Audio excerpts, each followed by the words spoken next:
Yo to go, Cubano, Kuchvaj. Let me turn down the radio. Alright, let's try that again. Yo to go, Cubano, Kuchvaj. Start of another day as I play with the lights. You'd think that I'd have this all figured out before I started my video. But anyway, boy, I gotta tell you, this is the life. Well, kind of. It's the life for now.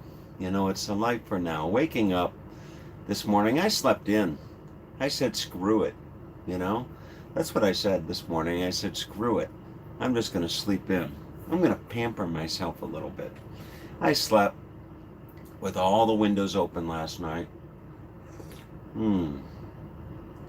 Boy, that's good. I slept with all the windows open last night, and temperature probably got down to about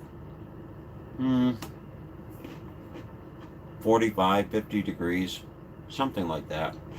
Good sleeping weather. And I'd be lying to you if I told you that I dozed off to the sound of the Salmon River, just over yonder. But I think to do that, I'd probably have to put in my hearing aids. And I don't want to sleep with my hearing aids. But, boy, that is good. If this live broadcast comes out, then it'll be, it'll tell me that maybe I can work with my cell service. I've got about one bar on my phone, and so we will see, as the saying goes. I've got my laptop set up here. I'm gonna try to work here. If not, then I'll go into the public library in the town of Stanley. And Stanley, what an interesting place Stanley is. Stanley is a I don't even know how to describe it. I mean, they've got everything. I think they have I don't know that they have dirt roads. Maybe the main street through town is a dirt road. But or a paved road, but I don't think any of the other streets are paved. And they've got the typical general store with the gas station, and they've got a little, they have a post office, but the population is 63. That's the year I was born. 63. That's how many people live in the city of Stanley. And I don't know. I'll do a video. I'll try to do a video before I leave. But anyway, what the hell else is on my mind? The whole thing about tipping. One of the things that I learned a long time ago. First of all, let me clarify something. There's nothing wrong with tipping. Tipping is wonderful when appropriate. Tipping is something that you should do, and oftentimes, and if you're in a position to do so, you should tip very generously. I mean, really generously. If you go into a someplace like a Cracker Barrel restaurant, or you go to get a haircut at Supercuts, or something like that, or the little kid comes by and mows your lawn, such as I used to do when I was little, or or your paper boy, stuff like that. Tip generously. Give them 20%, 25%. Go crazy. Give them a tip that goes viral, where they take the receipt and it ends up on Fox News, that you gave them a tip that was just, out of this world, unexpected, So there's nothing wrong with tipping, okay? Nothing wrong with tipping. The point that I was making yesterday was when you tip, When you have somebody that's offering a service, okay, and they charge an hourly rate. For example, last week I was in a campground and I called the guy that does mobile RV repair. Mobile RV repair. He came out, he drove his truck. It was his truck. It wasn't a company truck. Well, it was a company truck, his company truck. He is self-employed. He has no employees, okay? And he drove out to my camper at the campground. And when all was said and done, he charged me $30 to drive there and back to his shop. And then he charged me $100 for an hourly rate. He spent an hour, he charged $100. Now I didn't sit there and think to myself, gee, George has got bills to pay. George probably's got a big RV at home. Probably needs to get it fixed now and then. And George probably has a wife. She probably needs to take her out to dinner.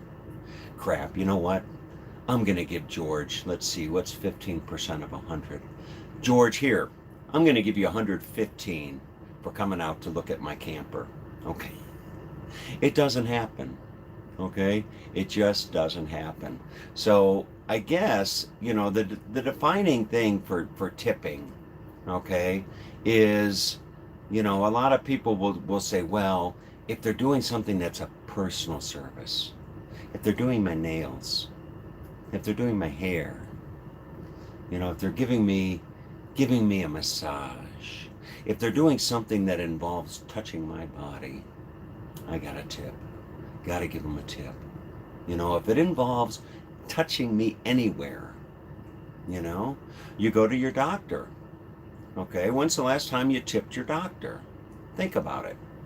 Doctors charge, I think, like an office visit or something like that, or oftentimes doctors they're touching your body, sometimes in a lot of strange places, but you don't tip your doctor. You don't say, Doc, listen, I really appreciate it. Maybe you bring him some cookies or something at Christmas, but the fact of the matter is a service provider is a service provider is a service provider.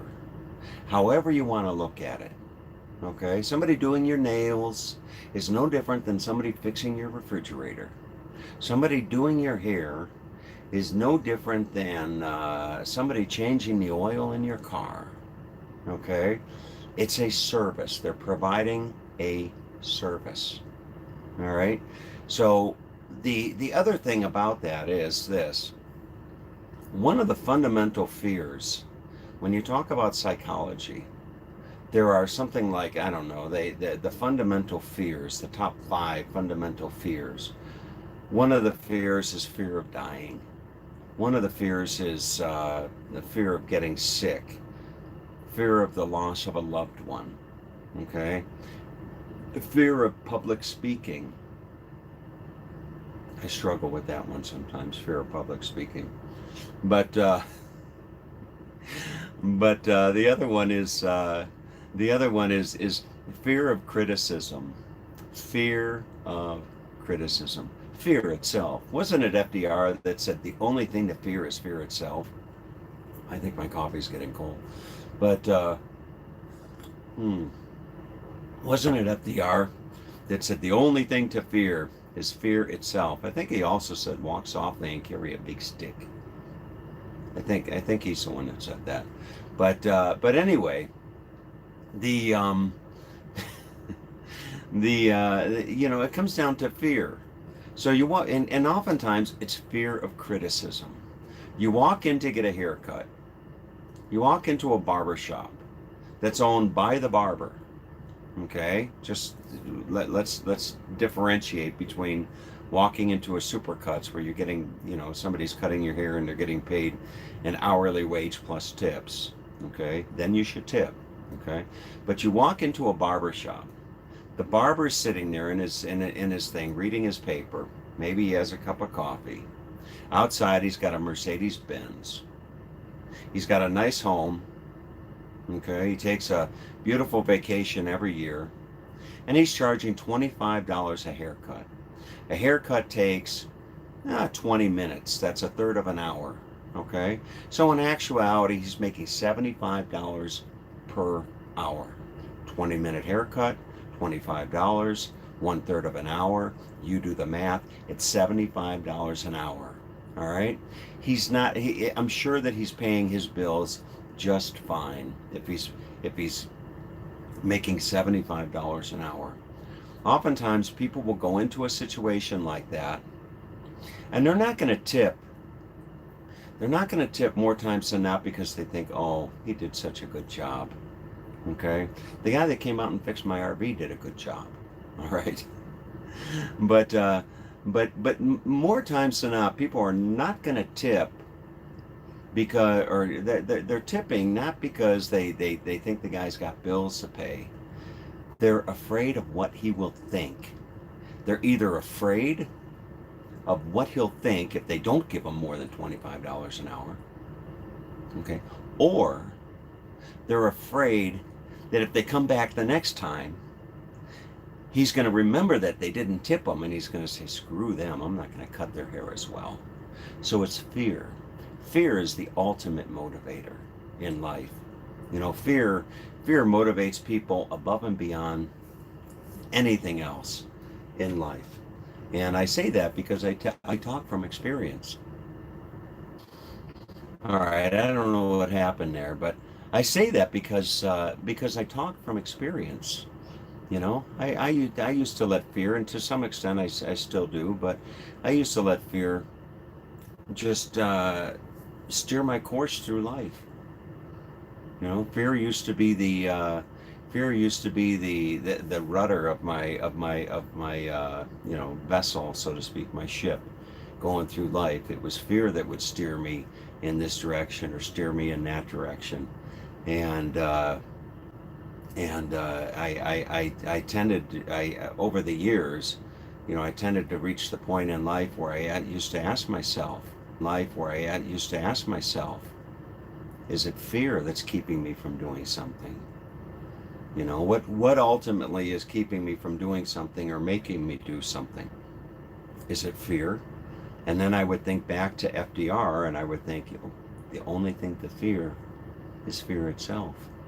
So anyway, that's the whole thing on those are my thoughts on tipping. And boy, I can't wait to hear your comments, because you know, this is just one of those things that I know I'm right. It's not, I don't need to read comments to see, you know, what do you think? Am I, you know, do they think I'm right? Or I know I'm right about this. Okay. And so but regardless, I still welcome your comments. But anyway, so back to life at hand. You know, I've been going back and forth. I met this woman named Christy.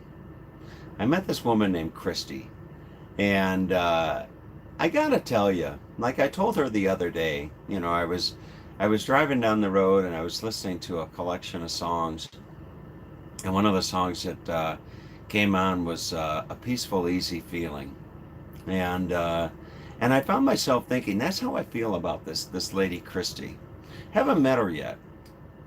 I've talked to her several times. We text each other throughout the day, and it's a very comfortable correspondence with one another.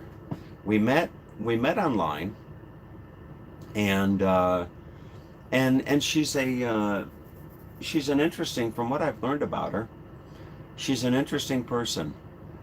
She watches ESPN.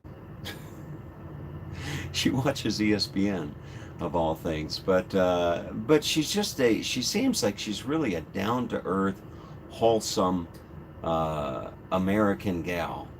And boy, that, you know, I don't know. I'm not putting a lot of, I'm gonna go visit her next week. We're gonna spend the weekend. I'm gonna fly into Northern California with her, and we're just gonna hang out. But she's into the whole camping thing, you know. She's into the whole camping thing. She likes camping. She's kind of like, it seems a little bit like me in many ways, you know.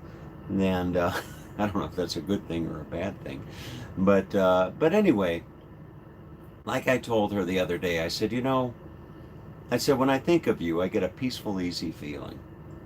It's just, I'm not going to go meet her with the expectation that she's the love of my life. I'm going to go and meet her with the realization that, you know, she lives on one side of the country and I live on the other side of the country. There's just no expectations.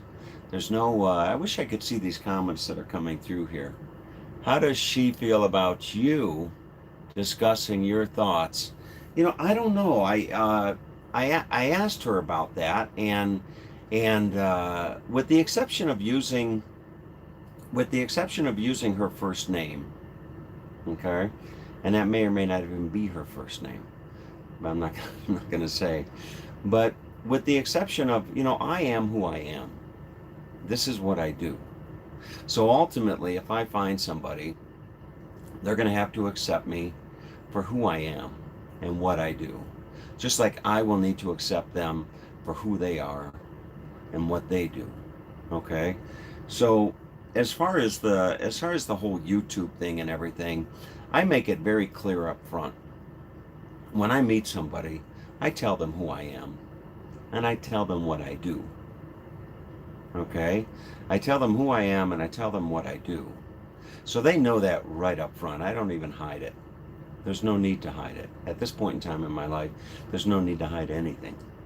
So I tell them right up front who I am and what I do. And then I also tell them that I respect their privacy. I respect, you know, if somebody doesn't, if somebody doesn't want me talking about them, all they have to do is say, don't talk about me. If somebody doesn't want to be on my video, all they have to do is say, I don't want to be in your video. Okay? That's it. I mean, it's really that cut and dry. I mean, it really is. It's that cut and dry. I mean, if somebody doesn't want to be talked about, if somebody doesn't want to be, if somebody doesn't want to, you know, be included in my videos and stuff, that's all well and good. You know, I mean, to each their own. You got to respect somebody's privacy, and not that I've always done that, mind you, but you know, life is an ongoing lesson, and and you do your best, and sometimes you make mistakes or you don't make the best decisions in life, and you recognize them for what they are, and you just go forward. You know, you just go forward. But anyway, with this lady here, who knows? You know, who knows what'll happen? I'm not going there with the expectation or the hope, you know, that she's the love of my life. You know, I'm just going there. I'm just going there thinking that I'm just going to go meet somebody new. That's it. I'm going to go meet somebody new. I'm going to hang out. I'm going to have a nice time. And if something else happens, or something, you know, something happens along the lines of you know, romantic nature, that will be wonderful. If it doesn't, that's okay as well. It's kind of one of those things, you know, in life. Like I was telling her yesterday, I'm at a point in life where you just let go, let God. You know, I don't try to make things happen in my life. I don't try to force things to happen in my life. I just let go, let God. And that's it. You know, that's it. That's all you can do in life is just let go, let God. And just let things happen the way they are. Don't try to force things. Don't try to be somebody that you're not. You know, don't pretend to be something that you're not, or what have you. To just be yourself. So anyway, that's about it. So I'm gonna work today. Redfish Lake. Oh my God. The lodge, the Redfish Lodge. I went there for dinner last night, and it's right on the lake. They've got live music on Wednesday, Friday, and Sunday. So I'm gonna stick around till Sunday. But oh my God, Just Google it. Redfish, one word, Redfish, Redfish Lodge, or Redfish Lodge Marina, or whatever. Oh my God, it's gorgeous. It's it's beautiful. It's like a hidden little, it's like a hidden little gem, you know. It's a little hidden gem, and I think it's very well known and frequented by a lot of the locals throughout, you know, Idaho. But otherwise, people probably wouldn't know about it. I didn't know about it until yesterday. So with that being said, I'm going to wrap up this video. Boy, I wish my refrigerator was working, you know? I wish my refrigerator. I don't know why I tipped that guy that came to fix my RV. He didn't fix my thing, but you know, I was afraid. You know, I was afraid that if I'm ever passing through Lake Tahoe again, I was. I mean, I was afraid. That's why I tipped him 20%, because he came to fix my RV, and he came to fix my RV, and you know, he didn't fix the refrigerator. He didn't fix my problem. But I thought, my God, I'm going to tip him. I'm going to tip him 20%. I'm going to give him $120, $20 on top of his $100 hourly rate. Because if I'm ever in Lake Tahoe again and I break down, and I got to call him to come fix my thing, he's probably going to say, screw this guy. I remember this guy. He came through last year and his refrigerator wasn't working. I'm gonna really screw it to him this time. I'm really gonna mess up his RV because he didn't tip me last year. So anyway, you know what? Let me let's take a. I don't know how well this video will carry over, but let's step outside. Let me show you the beautiful view. What are the comments? I got to see the comments here. Good morning from the Philippines. I researched your RV and saw. What is it? I wish I could see these comments here. Let's see. Live chat. The comments go away. Good morning from the Philippines. I researched your RV and saw they give 2-year warranty. They do give a 2-year warranty. How do you feel it's supposed to? Okay, thumbs up. I get the thumbs up. Good morning, everyone. We're still dwelling on tips. I tip $5 to the pizza delivery man. You know what, John? Tipping the pizza delivery person? Good on you. You know, as Oz would say down under, good on you. You should tip the pizza delivery guy. Okay? That's how they make their living. He's not the guy that made the pizza, you know, but then again, if he's a small business owner and his wife is at home, you know, listening to Andrea Bocelli, she's tossing up the pizza. And she's saying, Antonio, we got another order. Okay, that in that situation, how does she? In that situation, then you know, then maybe you wouldn't. Warranty doesn't cover. It does cover the refrigerator. The warranty. Okay, so let's talk about this for a moment. The warranty covers. You have the RV manufacturer. They give you a 2-year warranty, and then you have the individual manufacturers of the parts in the RV. So for example, the manufacturer of the camper, it's called Liberty Outdoors. If I took it back to Liberty Outdoors, to their factory, they would take the refrigerator out that has a 2-year manufacturer warranty. They would take it out and put a new one in, which is what they did for me last year. Okay, so I can go directly to the manufacturer of the RV. They'll take the refrigerator out, they'll put a new one in. Alternatively, I don't know if I even know how to spell alternatively. Alternatively, you can, I'm in a good mood today. Alternatively, you can go to the manufacturer of the refrigerator, which is Dometic, D-O-M-E-T-I-C, and you can find a quote-unquote authorized service provider, okay? So you can find an authorized service alternatively. Oh, you're smart. I bet you're good at Scrabble. I bet you're really good at Scrabble.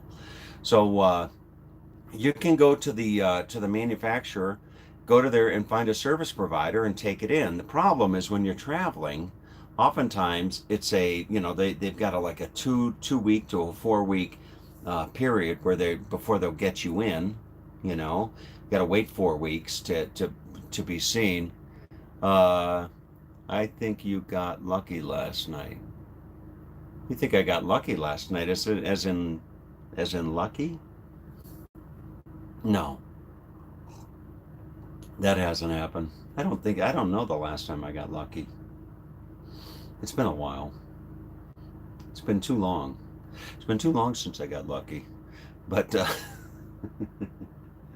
anyway, I'm not even going to go down that road. But hmm, anyway, but what was I going to say? Uh, so that's the story. But I need to get on with my day. And you know what? I came home last night, and I was coming in, coming into the camper, and I found myself thinking to remind myself to thank all of you. And I say that with all the sincerity in my heart, because traveling alone, it gets a little bit lonely, and I'll be this a virtual relationship, and albeit the fact that I will probably never meet 99% of you.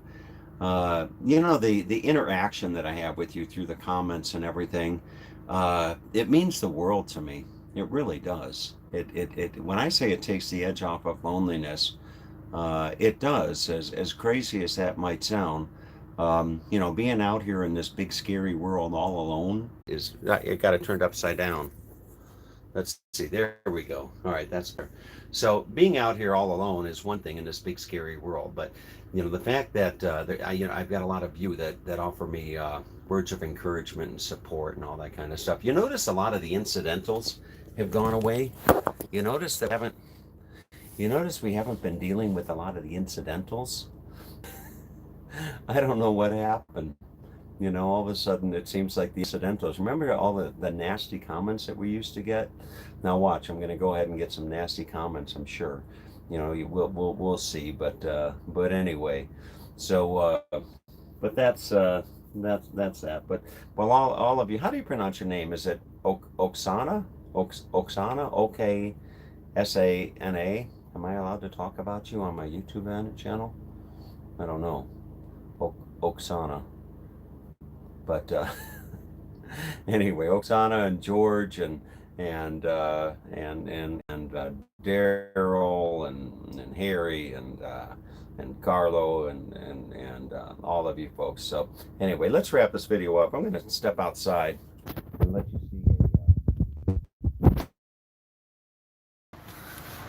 You see,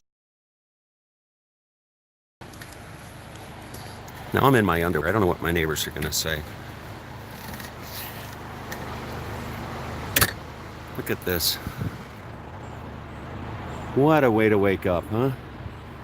What a way to start the day. And the river's just low on. There is not a cloud in the sky. Not a cloud in the sky. And I don't know if, I've been talking for 29 minutes. Let's see if I can capture the river. There's no bears down here. Although them seeing me in my underwear, they'd probably be scared. A lot of people seeing me in my underwear would probably be scared. Let's see. There you have it, folks. A river runs through it.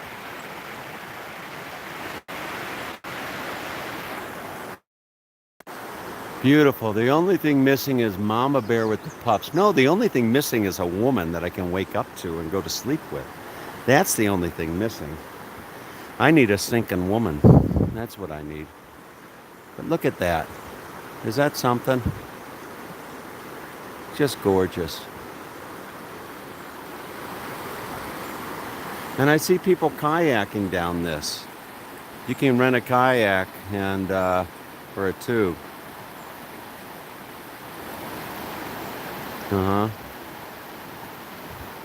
Oksana, we're meant for each other. We are. Years from now, people are going to say, how did the two of you meet? And we're going to say, oh, we met on YouTube. We'll say, oh, we met online. And they'll say, eHarmony? Was it Match.com? Was it Tinder? Was it, my age? And we'll say, no, it was YouTube. We met on YouTube. That's how we met. All right. Anyway, with that being said, I need to get on with my day. Have a great day, everyone.